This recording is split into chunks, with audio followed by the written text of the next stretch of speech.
Brent, thank you very much. It's my pleasure to speak to this group. It's my pleasure to have been invited to speak to this group. Is my screen sharing and is my audio okay? Tom, can you give me a thumbs up? Or Brent? It's good, Dan. It's good? All right, yep. Here we go. So my topic tonight is feeding and management of dairy beef cattle. The outline for my presentation is shown here. I'm going to start with a base of beef production from Holstein steers, and then pretty quickly, I'll move into implementing the beef on dairy concept as a system. I'll talk about management and nutrition principles, get into some sire selection topics, and I'm going to begin by leading you through the production system for Holstein steers. Here's the ideal Holstein steer. This is a photo taken for me by a former student who is a cattle buyer, a career-long cattle buyer. A really ideal type of Holstein steer, live weight 1,415 pounds, dressing percent estimate of 61.5%, yield grade 3, high choice, muscle score 1 to 2. At least that's the visual appraisal of this steer. You'll see that the steer has some smoothness over his rib. He's got some fat accumulation around his tail head. His flank is fairly level, some fullness in his brisket. His head is relatively small, indicating that he's a calf-fed, high-energy fed Holstein steer. The ideal kind of steer that's desired by both the dairy steer harvesters and native cattle packers alike. And there have been thousands of these steers produced. The industry is well acquainted with them. They know what to expect from the high-energy fed Holstein steer, whether it's calf fed or whether it's a yearling fed. It's a very understood commodity. All right, then I'll take you to special considerations for the bull calf. Certainly one of the things I want to emphasize, and others will too in this program, is that bull calves receive colostrum to the same frequency and the same amount as is fed to heifer calves. Of course, this has not happened in the Holstein production system, but it must happen in the beef on dairy production system. I would say purchase calves with colostrum feeding as a stipulation. Of course, these calves need to be dehorned if they're Holstein. In the case of the beef on dairy crossbreds, we expect to take the horns off of those crossbred progeny by virtue of using a homozygous polled sire. Castration, of course, is important. Knife castration is preferred. Incomplete castration results in stags, which are expensive to recastrate, are undesirable in terms of animal welfare, and if that's not done, steep carcass discounts occur when the carcass arrives at the packing plant or is seen in the cooler. With regards to weaning and post-weaning, there are challenges in the Holstein steer production system. There are challenges that typically manifest themselves in terms of calf respiratory health. This is probably because of the colostrum shortage relative to its feeding to Holstein bull calves. Some of this might be related to the fact that it's milk replacer and not milk, and milk replacer probably doesn't have all the bioactive factors in it that milk has. And then housing environment. Air quality is very important for all young calves. And once one goes to artificial housing, there is the challenge to make it as good as natural ventilation. The diet for these young calves starts out as a fairly high grain mix. I would say the NEG content should be about 0.6 megacals of NEG per pound of dry matter, 18% crude protein. Holstein steers need a relatively short transition before they go on to the finishing phase. In fact, they almost need zero transition phase. But if a farm has forage resources, the middle weights is when those high forage feeds would be fed to Holstein steers for a time. So this is a shot of a feedlot in Minnesota where steers arrived and were started on a 0.56 megacal NEG per pound of dry matter diet, and then they were incremented up shortly thereafter to 0.62, and that became their finishing diet. On this slide, I do a little bit of instruction that relates the net energy concentrations to feedlot diets of various composition. So in this slide, I'm starting with a diet that has 25% modified wet distiller's grain with solubles in it, 5% supplement containing mineral, vitamins, ionophores, salt. And then the orange bars are depicting the corn silage component of the diet, and the blue bars depict high moisture corn as the grain component of the diet.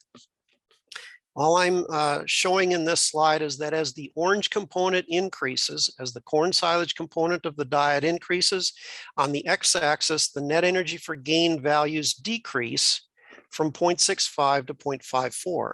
Conversely, as one increases the high moisture corn content of the diet up to 60%, then the NEG value of the diet can be 0.65.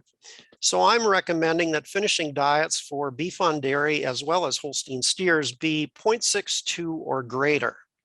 0.62 to 0.65 is a very nice range for finishing diets for Holstein steers as well as beef on dairy.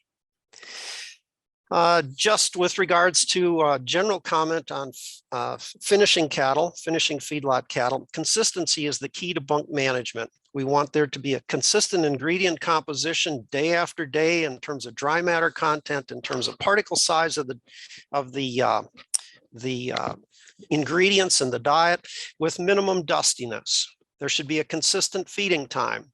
There should be a consistent time for checking feed refusal 24 hours after the feed was placed. At that time, we'd like there to be only crumbs remaining in the bunk. And pay attention to bedding conditions. Bedding conditions can have an effect on dry matter intake. So the cattle adapt to the whole management regimen, be consistent in terms of bedding application in the pens as well. I want to say a little bit about the consistency of the Holstein steer population, because as you've heard in the introductory comments tonight already, consistency is important in a program. One of the things that the Holstein steer brings to its production system is that the breed has an inbreeding coefficient of 6 to 7%. It is the most highly inbred cattle population in North America. The implications of this genetic homogeneity are both positive and negative. So I'm going to take you now to 5 closeout summaries which display the consistency that's associated with Holstein steer production. These are 5 closeouts that I obtained from a cattle feeder in eastern Iowa. The average group size is 338 head. These are Holstein steers, all of them, started at 580, finished at 1,445, on feed for 309 days. Dry matter intake over that period of time is 21 pounds. Average daily gain is just under 3, 2.8 pounds a day, for a feed efficiency value just greater than 7. Death and cull rate is shown here. The choice and prime percentage is about 80%. Now, what I'm really wanting to point out here are those cells that are highlighted in yellow. The title of this column is CV. CV stands for coefficient of variation. It is calculated by taking the standard deviation, that is the range, for instance, with regards to dry matter intake, the range in dry matter values for the 5 closeout, the 5 groups of cattle that are each summarized on this slide, and the variation around 21.1 pounds was a standard deviation of only 0.4 pounds. If one takes the standard deviation and divides it by the mean, 0.4 divided by 21.1, the coefficient of variation is 2%.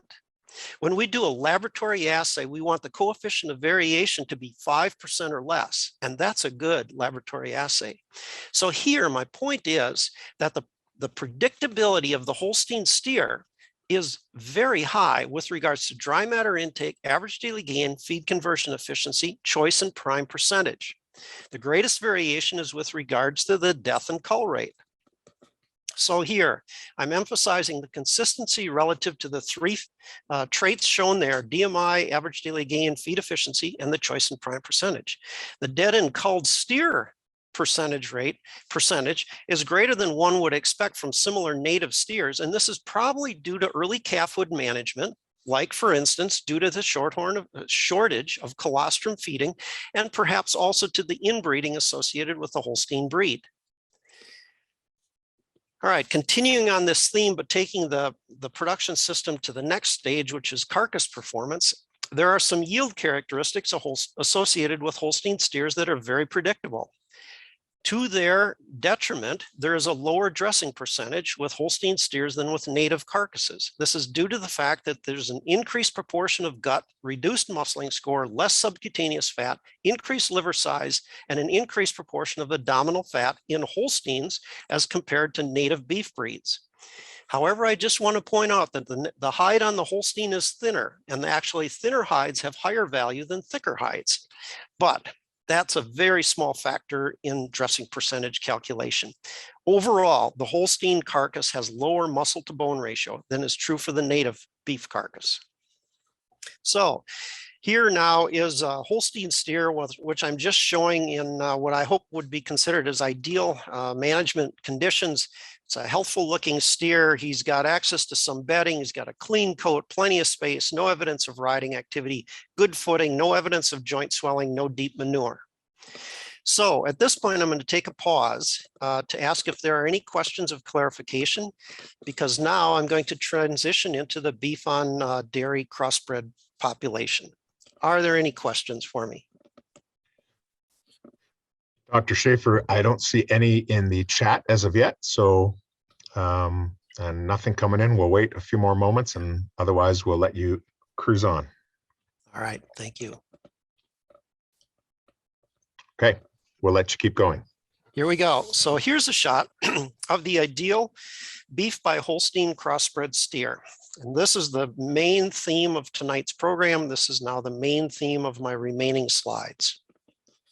As Tom has pointed out, there has been a substantial increase in beef semen sales. Since 2017, there has been a greater than tripling of beef semen sales as reported by the US National Association of Animal Breeders, reported here on March 10th, 2022 in hordes. So, Tom's data showed more than a tripling since 2017 also, from 6% of dairy Holstein matings to non-Holstein bulls to what is projected now to be 25%. All right, so here again is this ideal beef by Holstein crossbred steer. And what is remarkable about this animal and what makes him ideal is that there is no evidence of Holstein in this animal. There isn't anything about that animal that looks like a Holstein. In fact, and this is a slide taken from High Plains Feed Yard, Montezuma, Kansas, a slide provided to me by Blake Foraker, who's a PhD candidate at Texas Tech University. The dressing percentage of this steer was 65%, fat thickness of 0.46 inches, ribeye area of 17.8, might even be a little bit bigger than we want, but certainly a good stout ribeye, yield grade of 2.4 and a quality grade of choice. So what are the goals for the half-blood dairy steers? I'll get to that in the third slide after this. First of all, I want to point out the inconsistency that can occur in this production system, as demonstrated here by the Holstein Angus steer on the left and the Jersey Angus steer on the right. Put those two in the same pen and note the difference in frame size. So frame size is one place where inconsistency can occur in this mating system. And I would say, just for frame of reference here we're talking about two different dam breeds in the same sire breed. But actually in the production system, we're dealing probably with three different dam breeds. They are Holstein Jersey or Holstein Jersey crossbreds. On the sire side in this production system, we're dealing with, again, probably three sources of beef semen. They are either Angus, Simmental Angus, or Limousine Angus. So now we're trying to bring consistency and predictability to this production system. Another area in which inconsistency can manifest itself in this beef on dairy production system is with regards to muscling, or here phenotype. Here we've got an animal on the left that is taller, more lightly muscled, versus the animal on the right, which is shorter and more thickly muscled. We're looking for the F1 progeny to look like the animal on the right. So to answer that question, what are the goals? Well, the aim in this production system is for something that is more than simply a black calf. However, it's got to be black. I mean, well, at least I'll say this for the US production system. I'll be happy to be corrected if the market in Ontario or generally in Canada is different. But I would say if it won't qualify for certified Angus beef, it's just a black Holstein or a black Jersey. There's no reason to value that animal any more highly than a straight bred Holstein or Jersey. So to answer the question, what is the goal? The goal is to make an F1 generation that meets the certified Angus beef or similar standards. So you only have one generation to take that animal that's half dairy and make it look like a high quality Angus type animal. Well, certified Angus beef has really 11 program standards. One is that it has to be predominantly a black hair coat, but then there are 10 other program standards. The two which apply especially to this beef on dairy production system are that the animals, the carcasses, must have modest or higher marbling, and that would be I'm pretty close. That's comparable to AAA. And then superior muscling. And they want superior muscling in this program because they really don't want a lot of black-hided dairy cattle qualifying for certified Angus beef. All right, so the traits that are of importance in this production system are marbling, muscling, those two, because of the CAB standards on the previous slide. And yeah, so both of those traits have relatively high heritabilities. That means that we can create F1 progeny that have good marbling and good muscle to bone ratios by appropriate sire selection. Now, the Holstein already has a good marbling trait. So we're looking for a beef breed, a beef sire that doesn't disrupt that, doesn't make it worse. And if anything, it could make it a little bit better. But we're already starting from a good base with the Holstein there. With regards to muscling, we're not starting from a good base. We have low muscle to bone ratios in the Holstein. So we need a sire that has some muscle and is going to transmit that muscle. And because heritability for that trait is quite high, we can accomplish that in one generation. Now, while I'm speaking about heritability, I mentioned respiratory health and calf survival. So respiratory health and calf survival are fitness traits, and they have low heritability. Now, the good thing about this with regards to the beef on dairy production system is the following. The principle in animal breeding is that if a trait has low heritability, then it responds with heterosis when crossbreeding systems are implemented. So I would expect that in the beef on dairy F1 population, there should be improved respiratory health, improved calf survival relative to the straight bred Holstein. And there should be that benefit associated with this production system. But I'm speaking from principles here. I cannot say that this is proven from any publicly available data.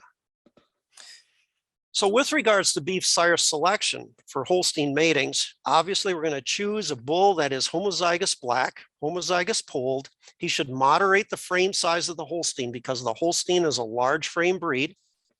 So we're looking for a frame size of 5 to 5.5 on a scale of 1 to 9.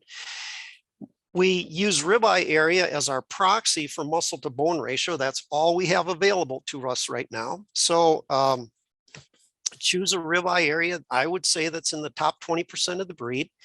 With regards to marbling, again, put some selection pressure on that top 20% of the breed. Pay attention to calving ease because the dairyman is not interested in buying dystocia problems.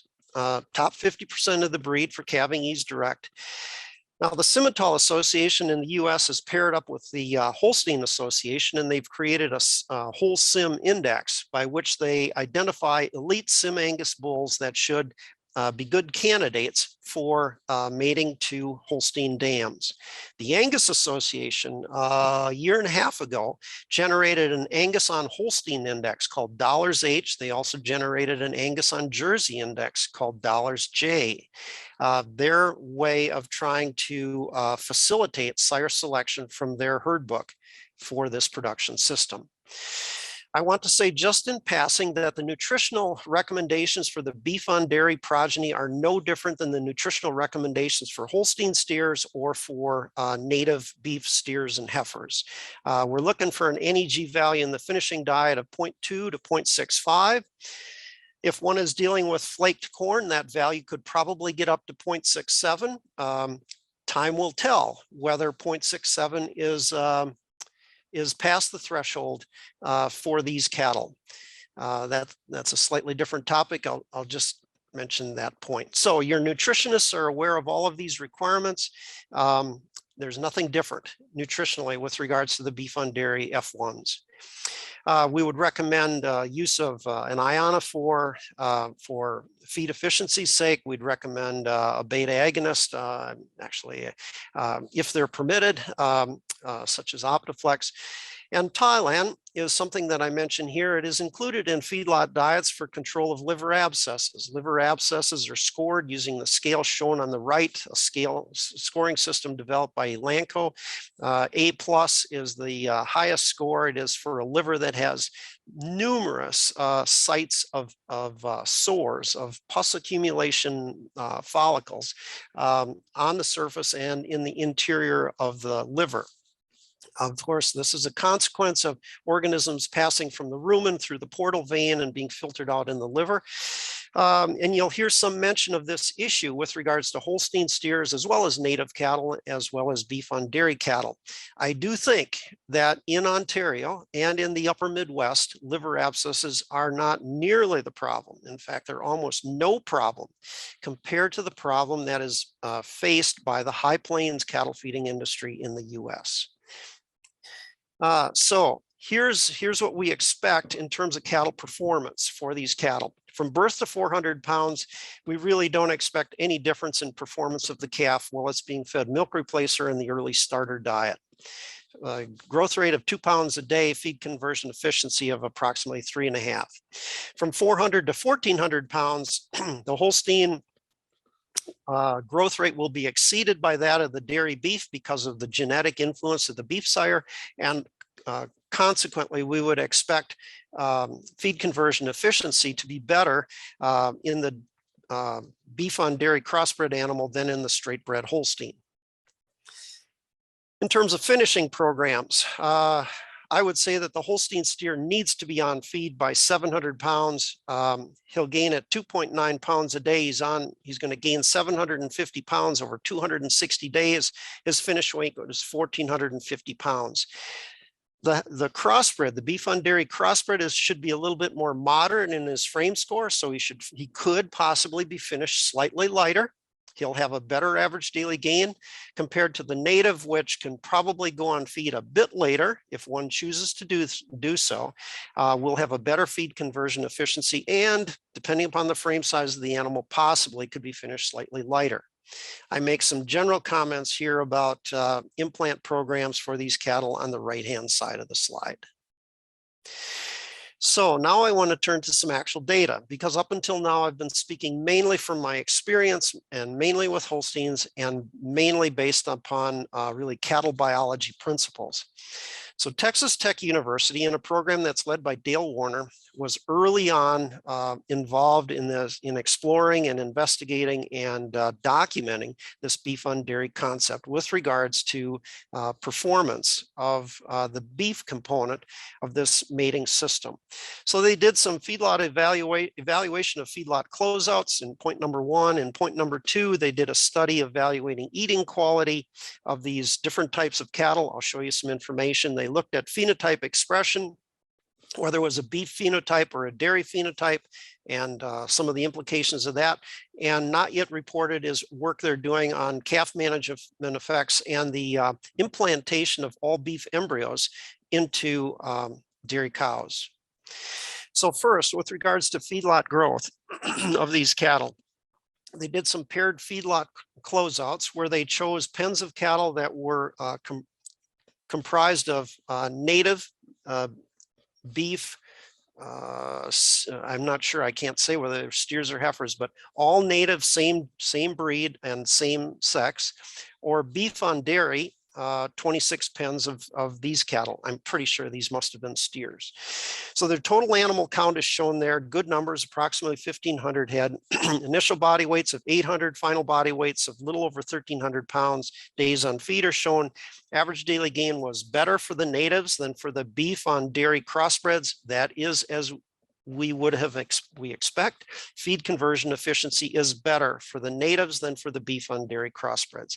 Dressing percentage is a little bit better for the natives compared to the beef on dairy crossbreds. That will probably be influenced by the degree of muscling that's put in through the sire selected to be used in the beef on dairy matings. And choice or better grading, no difference between the two systems. On the right-hand side, I just want to show you that With regards to average daily gain, the average daily gain of beef on dairy heifers was less than that for steers, and this is as we would expect. The growth rate of heifers will be slower than the growth rate of steers regardless of breed in a feedlot finishing scenario like this. There does not need to be a difference in dressing percentage between steers and heifers. Nor in grading. In fact, heifers could grade better than steers. All right, so they also selected cattle for an eating quality study where they were choosing cattle that were proven to be of native beef genetics versus beef on dairy genetics versus Holstein genetics. You can see they had a good number of carcasses in this eating quality study. Hot carcass weights are shown there. 12th rib fat thickness is interesting. It shows that the native population was slightly fatter than the beef on dairy, which was slightly fatter than the Holstein. This is as one would expect. With regards to ribeye, the greatest ribeye areas were associated with the native cattle, intermediate for beef on dairy, least for the Holstein. That's also as one would expect. But because of the heritability of muscling, I'm sure that that ribeye area can be adjusted upward in the beef on dairy F1s. With regards to kidney, pelvic, and heart fat, the beef on dairy cattle had a kph percentage of fat, which was 4.5%, just like that of the Holstein.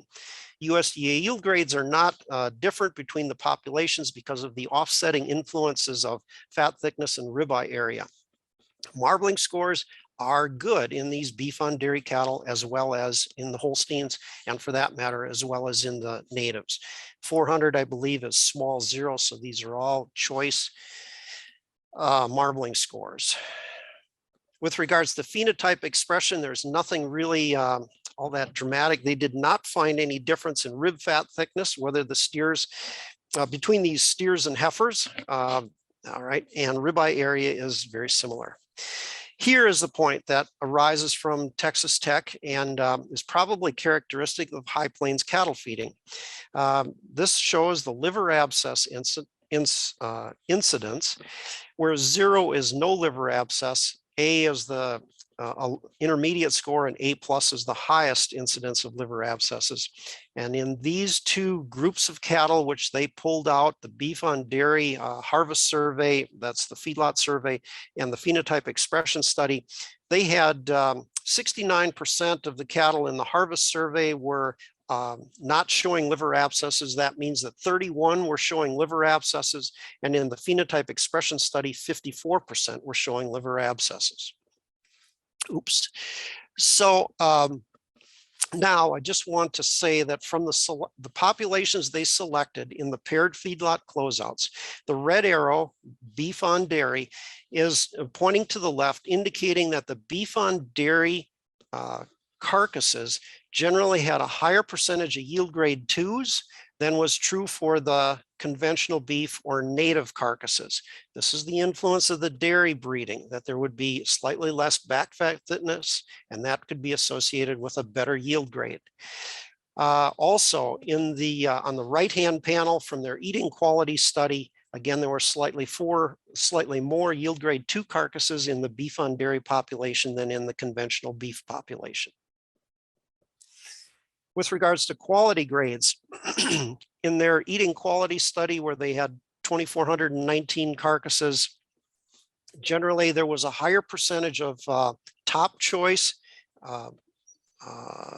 carcasses in the beef on dairy population than in the conventional beef population. Here, the top choice number is very similar to the percentage of top choice in the Holstein population. So this is a credit to the sires that were selected for this beef on dairy, for these beef on dairy matings. They're unknown, but they did not do anything to damage the marbling capability of the Holstein. So they did some other additional work looking at eating quality and retail display. How does beef quality compare between these three types of cattle? In the left-hand panel is shown display time on the x-axis, percentage of discoloration on the left axis. What this slide is addressing is the time during which beef in a retail display setting retains its bright red desirable color. So what is shown here in the dotted line, which designates beef strip steaks from dairy carcasses, is that there was faster discoloration in the rib steaks, the ribeye steaks from these dairy carcasses than from the beef on dairy or conventional beef carcasses. So the discoloration rate was a bit faster. With regards to redness on the right-hand side, it just says that the dairy ribeye steaks were a bit redder, more redness than was true for the beef on dairy and conventional beef. There is a concern in the Holstein world with ribeyes that have an elongated shape. So at the bottom of this slide is shown the 4 ribeye steaks from 4 dairy carcasses, and they have less depth to them than is true for the beef on dairy steaks in the middle row and the native beef steaks in the top row. So the slide here is showing that the beef on dairy mating is correcting the lack of depth dimension problem that is associated with the Holstein ribeye steak. So in terms of strip loin steak dimensions, if we go and look at the x-axis where 75% is shown, you'll see that the depth measurement, the steak width measurement at the 75% distance away from the chine bone, away from the midline of the carcass, demonstrates that there was greater thickness at that location for the beef on dairy than was true for the dairy strip steaks. And it was intermediate beef on dairy to the native beef dimension.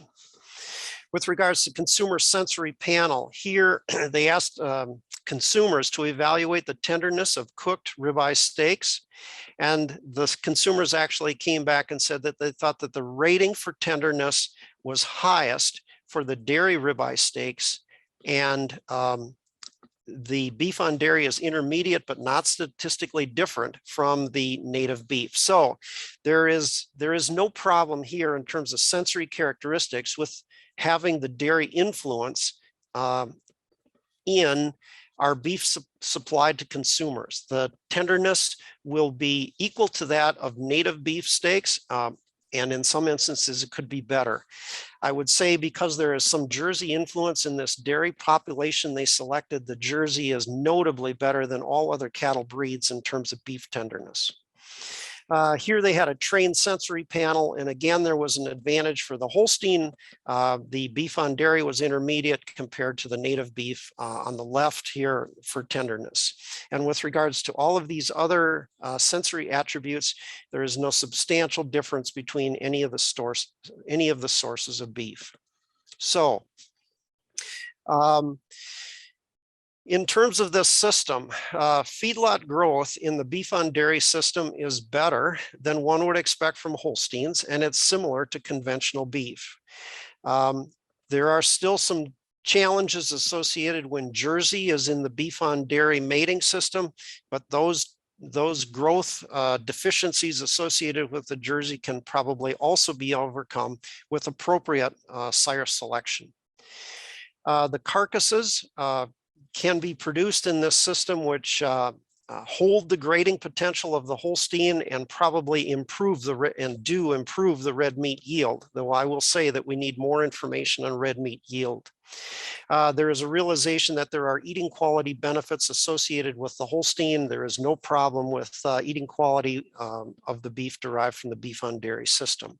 So we can produce an eating quality that is consistent regardless of the beef or the phenotype of the animal, and without regard to the breed composition that goes into it. With regards to marketing, I want to say that this is a challenge. I'm sure this will come up by subsequent speakers. In the very simple sense, the easiest profit for the dairyman is realized by selling the 100-pound calf.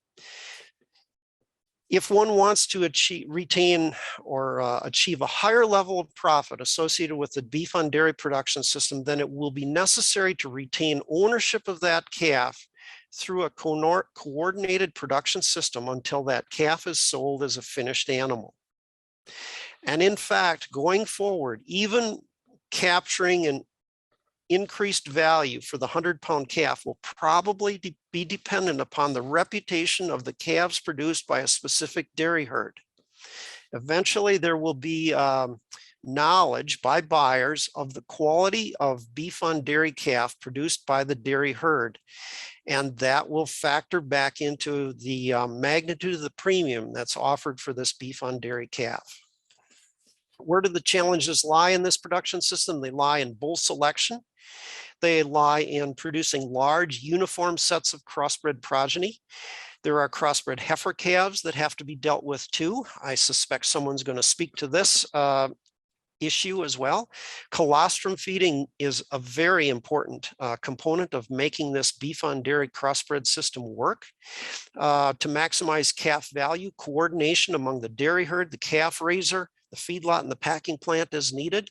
And I would say as an industry, we need some beef cutting tests to be done to establish the cutting yield valuation of crossbreds. Shown on this slide is the question boxed beef yield. So the meat cut yield is necessary, to know the meat cut yield, it is necessary to know the cutout. Well, the meat cut yield is necessary to know the cutout value. The cutout value is the basis for carcass value, and carcass value is the basis for live value. So the carcass on the left has a round that's a little bit fuller, plumper, whereas the carcass on the right has a round that is almost a bit concave, shallow. And so what we need to know is a lot more about the cutting yield of these different types of carcasses. Obviously, the aim of the industry is to produce carcasses that look like the one on the left and not like the carcass on the right. So final thoughts: choose a sire thoughtfully or rely on your AI company. The AI companies are clearly leading the way because they have a lot more data than is publicly available. They are in control of the genetic selection that is being imposed for the sires used for the beef on dairy matings. Sell the F1s as calves or as finished cattle. I think it's challenging to sell these cattle as feeder cattle, unless of course there's a reputation and a record-based reputation that accompanies the feeder cattle. There's probably better respiratory health in these F1s. The F1s improve on the Holstein growth and carcass deficiencies. And lastly, this beef on dairy system is an immature system. The valuation of the cattle in this system is still a work in progress. And with that, I will conclude my comments.